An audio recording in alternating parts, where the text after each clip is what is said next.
the AP.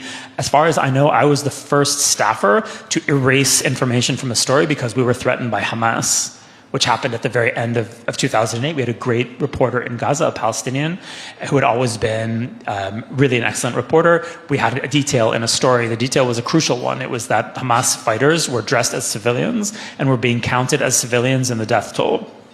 An important thing to know, that went out in an AP story. The reporter called me a few hours later. It was clear that someone had spoken to him. And he told me, I was on the desk in Jerusalem, so I was kind of writing the story from the main bureau in Jerusalem. And he said, Mati, you have to take that detail out of the story. And it was clear that someone had threatened him. I took the detail out of the story. I suggested to our editors that we note in an editor's note that we were now complying with Hamas censorship. I was overruled. And from that point in time, the AP, like all of its sister organizations, collaborates with Hamas censorship in Gaza. What does that mean?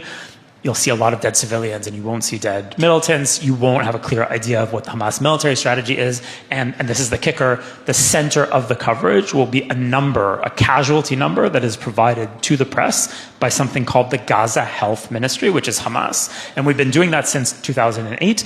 And it's a way of basically settling the story before you get into any other information. Because when you put, when you say 50 Palestinians were killed and 1 Israeli on a given day, it doesn't matter what else you say.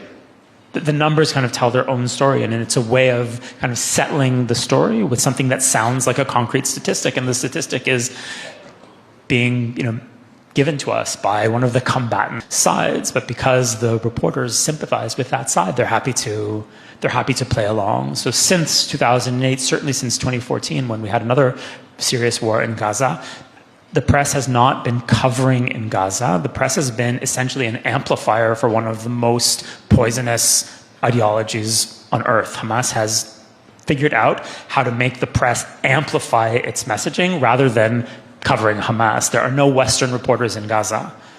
All of the reporters in Gaza are Palestinians, and those people fall into 3 categories. Some of them identify with Hamas. Some of them are intimidated by Hamas and won't cross Hamas, which makes a lot of sense. I wouldn't want to cross Hamas either. And the third category is people who actually belong to Hamas.